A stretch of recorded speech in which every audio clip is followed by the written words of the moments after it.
memperjudikan kepulihan, bukan memperjudikan kehidupan.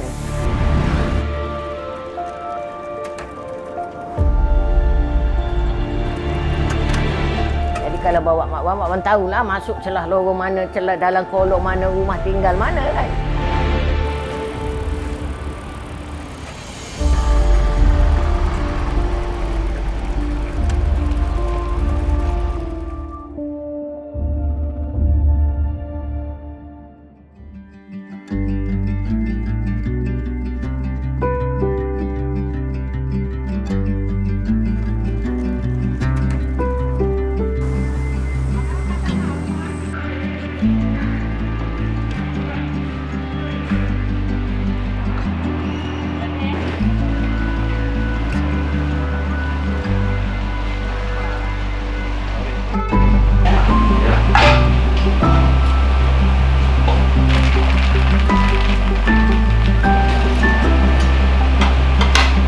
Nama saya adalah Wan Kamariah binti Daud, asal dari Kelantan, berusia 69 tahun hari ini. Jadi Mak Wan sudah berada di Kuala Lumpur ni lamalah, dalam 50 tahun macam tu. Mak Wan dah ada kat sini, umur Mak Wan masih 11 tahun Mak Wan dah sudah ada di sini.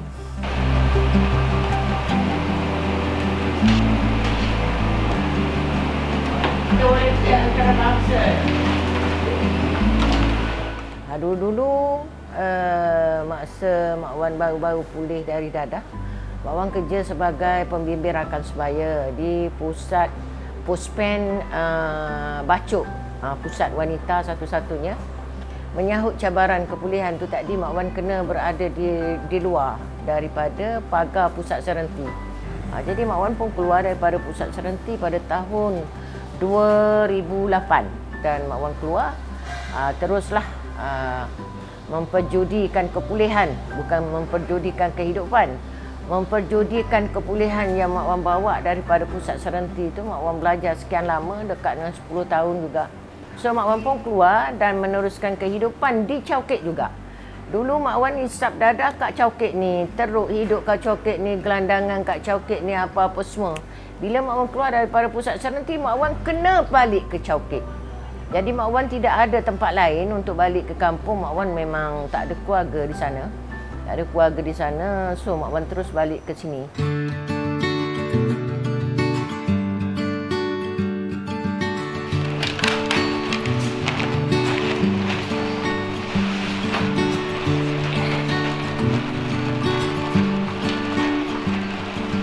Nah, minum-minum dulu ya. Nanti lepas ni nasi tengah packing.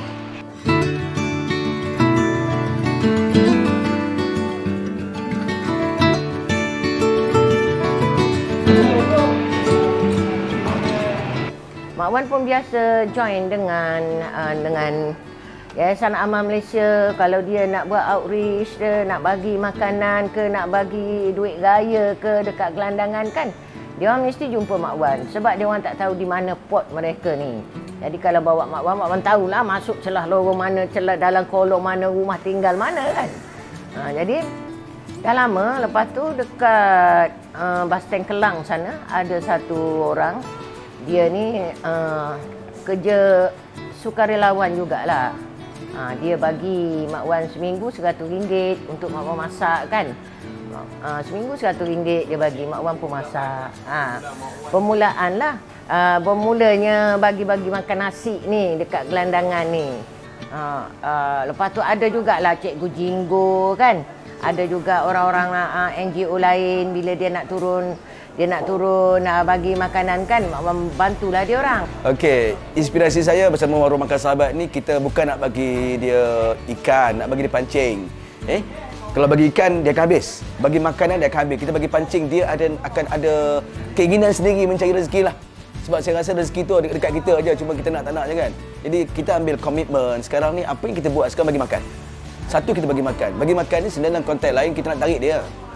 But di sini akan berlaku one stop center punya learning lah.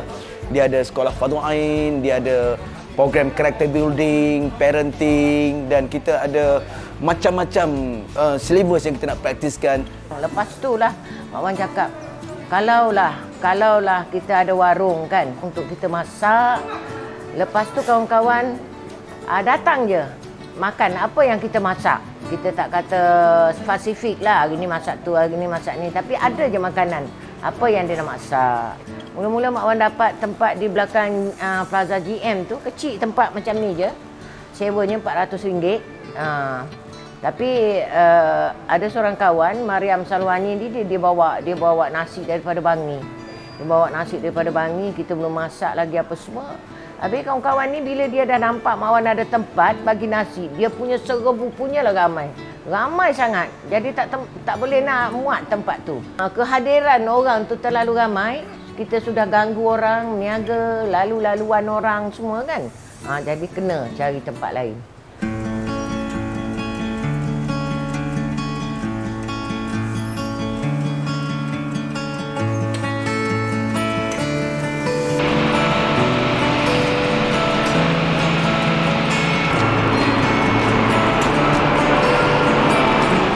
Warung Makan Sahabat ni mula-mula kita cari nama apa benda, apa nama tempat ni kita nak letak. Warung singgah ke warung ni maksudnya warung. Saja duduk lepak-lepak. Mak Wan ingat dulu nak buat macam mana. Nak buka meja, nanti dia layan dirilah. Kita letak situ kan, dia layan diri, duduk lepak-lepak, minum dengan kawan-kawan. Kita sediakan air apa semua. Tapi Mak Wan hari tu, Mak Wan kata, kita kena ambil RM1 seorang. Ada RM1 boleh makan, tak ada RM1 tak payah makan. Tapi Mak Wan tanya pula pendapat orang, macam mana kalau kita buat macam tu supaya dia orang ada tanggungjawab sikit. Cari RM1 untuk makan kan. Habis orang cakap tak boleh, kalau nak bagi free, tanpa bayaran 1 sen pun. Itu baru dia jadi apa? Sedekah tadi. So Mak Wan cuma boleh war-warkanlah tempat ni kan. Satu benda yang rasa macam mana kalau nak flashback balik pada cerita Mak Wan zaman dulu ni, nak dengar azan pun tak ada kat Chowkit.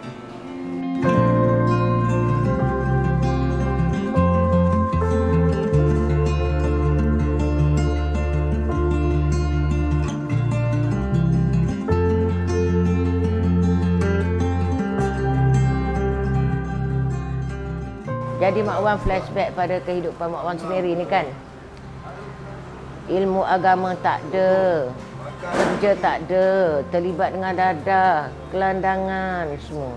Okey, pandangan saya mudah aja. Allah tak jadi kita gagal tu proses. Okey, tidak ada orang gagal tu proses. Jadi pada saya kita kena stop labeling lah. Stop melihat ketidakmenjadian pada sudut view kita kan. Sebab dia sebenarnya yang berlaku ni sebenarnya tak ada pun orang gagal sebenarnya. Proses tu gagal. Sebab tu saya suka bagi tahu di sini, bagi tahu semua orang. Hidup jangan jadi bangsa, jadi punca. Kau jangan jadi bangsa, semua orang salah kan. Semua orang salah. Kau jadi punca, kenapa kau jadi begitu? Sebab tu itu di antara apa yang saya nak cari ruang, cari peluang untuk sama-sama di Warung Makan Sahabat. Kenal pasti kita kena menerima, mengaku, modify. Ramai yang mengaku aku ada masalah. Terima aku, tapi nak modify diri tu, yang tu agak sukar, dia libatkan ego kan. Jadi kita kena robohkan tembok yang pertama, kau terima yang kita masalah.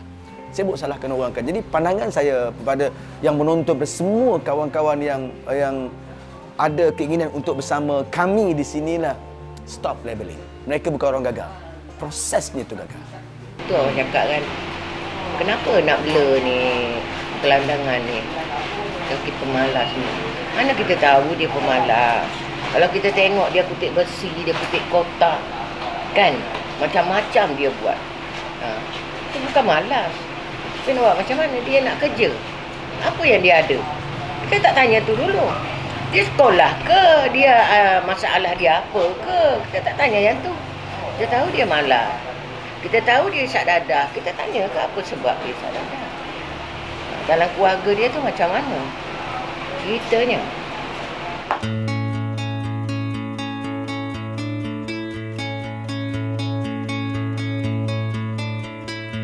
Ayam baik punya.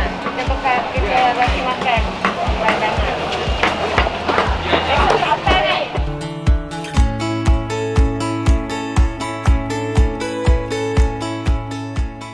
Kita nak ambil warung tu, nama warung tu sebagai gaya hidup. Gaya hidup dekat Chowkit ni, warung dan Chowkit dia sangat sinonim lah kan.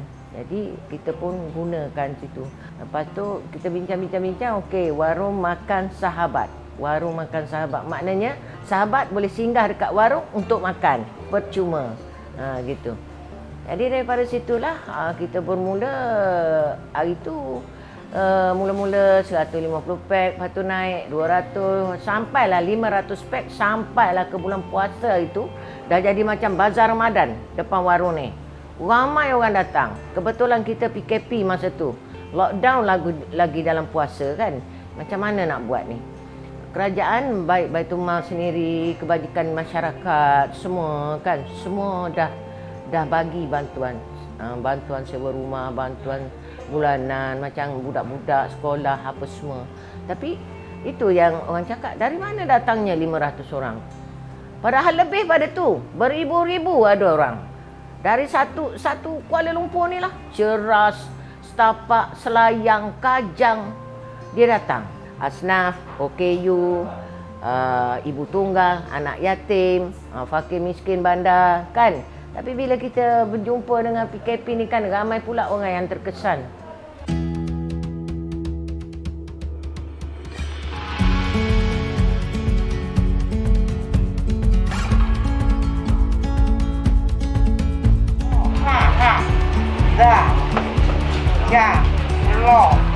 Daripada awal kita buat, target kita not only bagi makan.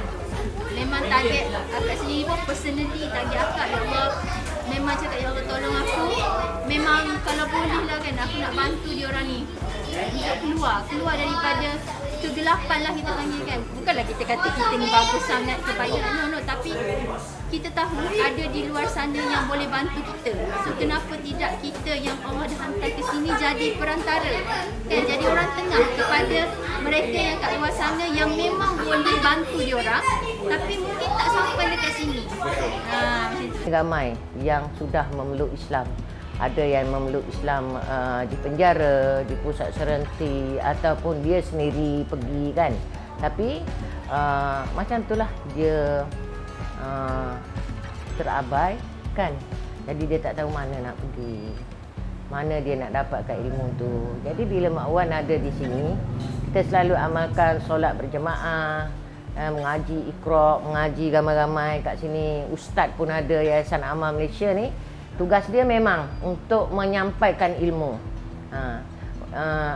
Objektif kita adalah untuk melahirkan warga Chowkit, warga yang berilmu, ada asas ekonomi dia, walaupun kita sekadar mampu boleh bagi dia satu meja, satu payung untuk dia jual jual nasi lemak ke, burger ke, itu sedang diusahakan.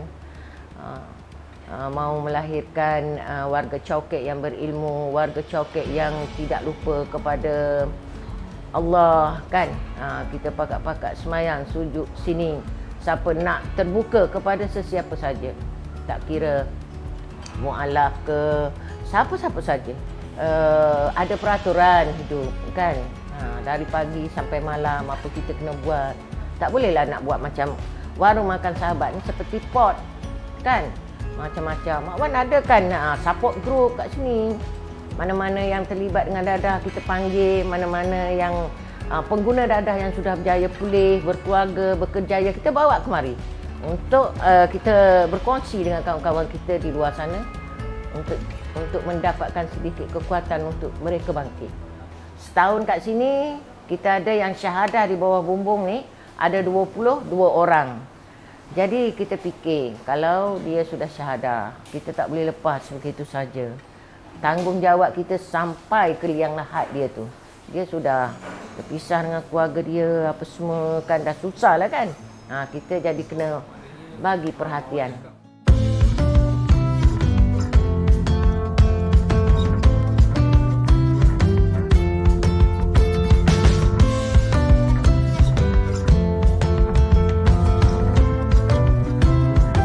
So, Mak Wan sekarang ni sedang berusaha mengadakan rumah transit sahabat. So kita sediakan untuk kawan-kawan kita yang bekerja. Siangnya dia bekerja, malam dia balik tidur sini, dan kita bagi peluang lah kat dia dalam 5 bulan, 6 bulan macam tu untuk kumpulkan duit dia untuk sewa rumah. Macam mualaf semua tu kan, memang dia kita dahulukan lah, kita utamakan segala-galanya. Dan kawan-kawan kita yang lain pun kita akan bagi masa selama 5 bulan atau 6 bulan untuk stay bersama kita, simpan duit untuk sewa rumah, dan dia boleh survive. Gitu.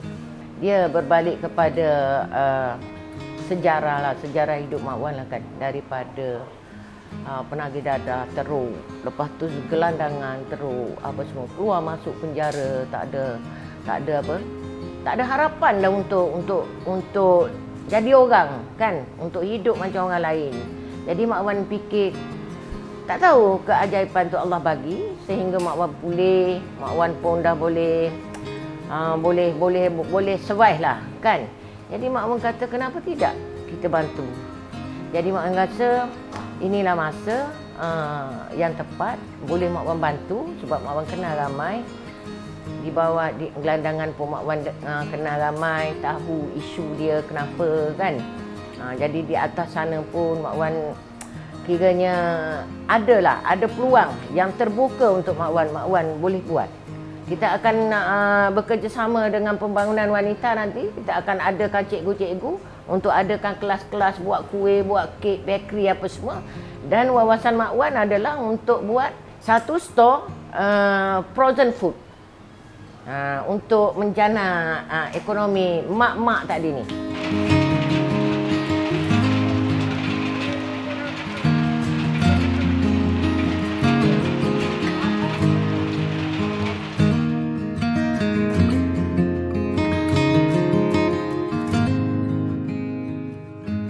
Yang jadikan semua orang hebat bukan soal kau depan, belakang, tinggi, rendah, gemuk, pendek. Soalnya dunia melihat keputusan di hujung. Keputusan. Jadi keputusannya dengan redha Allah lah. Jadi bukan penghakiman hari ini. Kita banyak sangat terperangkap label-label lah. Kau tinggi, rendah, gemuk, pendek kan. Betul Mak Wan? Label banyak sangat dalam society kita. Diminta maaf lah. Kadang-kadang kita nak cakap benda macam ni. Jadi ayat saya yang terakhir, dunia tidak pernah melihat di mana kita mula. Dunia melihat keputusan. Nak kata perancangan, dia tidak dirancang. Tetapi rezeki Allah tu untuk Mak Wan dan untuk rakan-rakan Mak Wan yang senasib dengan Mak Wan di luar sana. Jadi harapan Mak Wan sangat tinggi supaya warung makan sahabat ini bukan sekadar memberi makan kepada jasmani, tetapi bagi makan juga kepada rohani. Motivasi dia macam mana mereka kena bangkit daripada sisi gelap gelandangan ni.